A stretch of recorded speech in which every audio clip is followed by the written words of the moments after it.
Welcome back to Hannity. A shocking new video from documentary filmmaker Ami Horowitz reveals that some American Muslims living in Minneapolis would prefer Sharia law right here in the U.S. Watch this.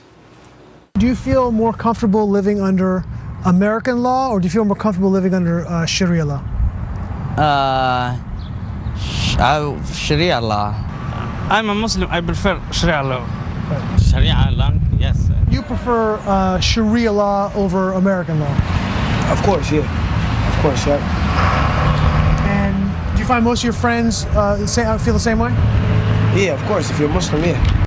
Joining me now, Fox News contributor Ami Horowitz is with us. Okay, tell us the circumstances under which you got this video.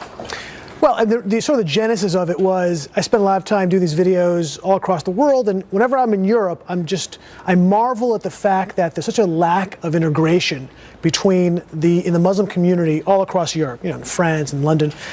And, we have so many terrorist attacks going on. Over the past 12 months, we've had over a dozen terrorist attacks here in the United States. And in Minnesota in particular, there have been maybe 20 to 40 Minneapolis-based Muslims who have gone to fight for ISIS and Al-Shabaab, and it blew me away. I couldn't believe it. So I said, I got to go find out what's going on. So I decided to go. Are these natural-born American citizens, or are they immigrants? The vast majority of the people I spoke to were either born here or they immigrated here legally and grew up in the United States. I guess, considering that this is the antithesis of American values, the treatment of women and freedom of speech. For example, let me run this next tape that these people that Ami interviewed actually said it should be illegal to make fun of the Prophet Muhammad. Watch this. Would it be better if we made it illegal in America to make fun of the Prophet Muhammad? Definitely, yeah. Do you think we should make a law that makes it illegal to That would be better, yeah. That would be better, to stop, aggression. I was so upset and I was so mad. They insulted our religion, they insulted our prophet, and we couldn't take it. And they shouldn't be allowed to do that. Oh my God, big time, yes. Big time, yes. So they don't believe in freedom of speech. They don't believe in American values. So then the question here, they have every right to believe that, but here's the question. Are we going to allow people that are pushing for values that contradict American values, something as simple as freedom of speech, that want to restrict freedom of speech or restrict the rights of women, that they should live under Sharia law? Should we allow them to come here? I think that's a fair question. Do you want to be an American? Do you believe in American culture, American law, American constitutions, the American Constitution or not? It's crazy. Immigration across the Islamic world here in the United States is up radically over the past few years. And that's a great question. In fact, one of the questions I ask these guys who live here, or were born here, grew up here, would you rather live in America or Somalia? And the vast majority, in fact, all of them said Somalia. I was like, whoa, whoa, whoa, stop the clock. What's going on here? Live in Somalia versus the United States? In Australia recently, a number of years ago, a short time ago, the Prime Minister made a very strong statement. Either you become Australian or you can leave. Is that something that America is now going to have to consider debating? In other words, that you buy into the concept of liberty and freedom and free speech rights and the Constitution, or what do you think? I mean, it pains me to listen. I'm a product of immigration. My mother was an immigrant. Now, that may be an argument against immigration, but nonetheless, it's an important part of who our country is and what we've built with our society and our economy. And it pains me to say that we've got a problem with a certain type of immigration here. All right. Thank you for being with us. Appreciate you sharing that tape. Joining us now with reaction, the director of jihadwatch.org, Robert Spencer, and Imam Muhammad Ali Ilahi is with us from the Islamic House of Wisdom.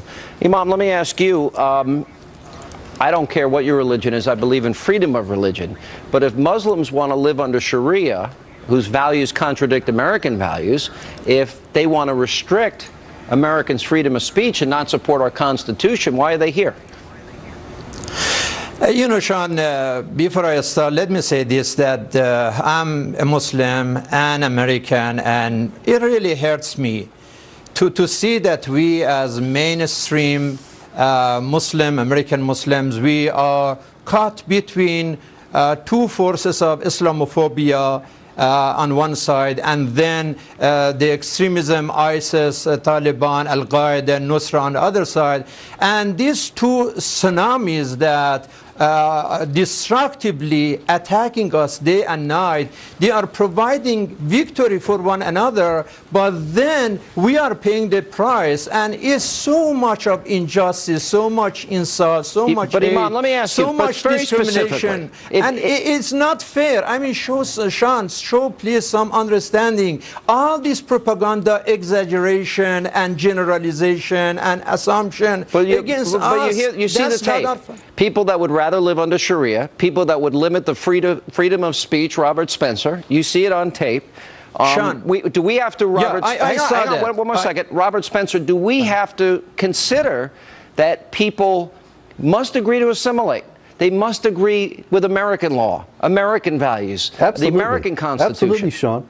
Explain. This used to be taken for granted among immigrants. This used to be something that was a matter of course. My grandparents were very, very proud to come to the United States and become Americans. And all the people who came with them knew that coming to the United States meant becoming American. Now it's a very different case. There have been 4 separate and independent studies in mosques in the United States conducted since 1998, and they all came to the identical result that 80%, Sean, of mosques in the U.S. teach the superiority of Sharia over constitutional law and the necessity ultimately to replace one with the other. They are all fact-based. They are all based on studies of what is actually taught in these mosques, and they show that this is a major problem. These guys in Ami's video, they're not an isolated case. They are the vast majority of the Muslims. They're reflecting what is taught in the vast majority of mosques. Let me say this. Mr. Sponsor, you know, first of all, we know, unfortunately, the history of your Islamophobia, and I don't want to go to the details of that matter, but first of all, there are hundreds of thousands. No dealing with the facts. No, there's only personal attacks in response to this. This is all these guys got. It's a deflection strategy designed to divert attention away from the grim reality of what is taught in the mosques. The reality, Sean, you know, I watched this video. First of all, there are hundreds of thousands of Muslims who are serving this country in the hospital, in universities, in the schools, in the business area. Instead of going on the street and talking some foolish, ignorant, random people, why you are not talking to the right people to begin with? You're not addressing the question. I mean, if there are people, Imam, excuse me. What program do you have in your mosque to teach constitutional values?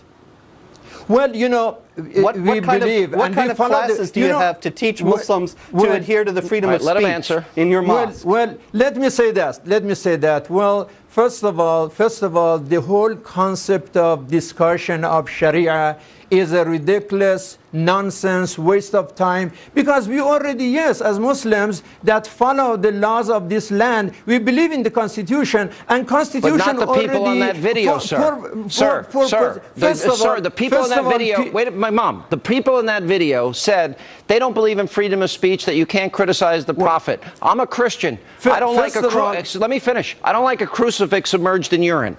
But if somebody in America wants to criticize the prophet, the age of his wife, they're free to do so. And if people are saying they don't want to live under those laws of freedom or the implementation of Sharia in countries like Saudi Arabia, which is oppressive towards women, and they want to implement that here contrary to American freedom, then we have to question whether or not we will let you in this country. Why, Mr. Sponsor, why is it that we support Saudi Arabia? Yeah, if Sharia law is what Saudi Arabia is practicing, I'm 100% against the Sharia law. And I am for the Constitution. With the Constitution, I'm not saying you. I'm talking about the people on the tape. Robert Spencer. Well, those people are selected this is not an isolated one case. at a time, Robert. Excuse me. The Imam mentioned Saudi Arabia, and this is an important aspect of this problem, that the North American Islamic Trust, which is a Saudi-funded entity tied to the Muslim Brotherhood, controls 80% of the mosques in the United States. There again, that's that 80% that teach Sharia. And this is not being addressed by immigration authorities. It's not being addressed by law enforcement authorities. This kind of teaching that these young men reflect in that video is mainstream in American mosques, and nothing is being done about it. And we see this imam, all he has is deflection and no answers about no program to teach American values. If that's the case, Mr. Spencer, and there is no such program in any guys, we're going to have to leave it there. No, I appreciate your time. Sponsor, if that's the case, why we are supporting Saudi Arabia? I've got to run. Thank you both. Supporting Saudi Arabia? Coming up, Baltimore is not the only city seeing a surge in violent crime.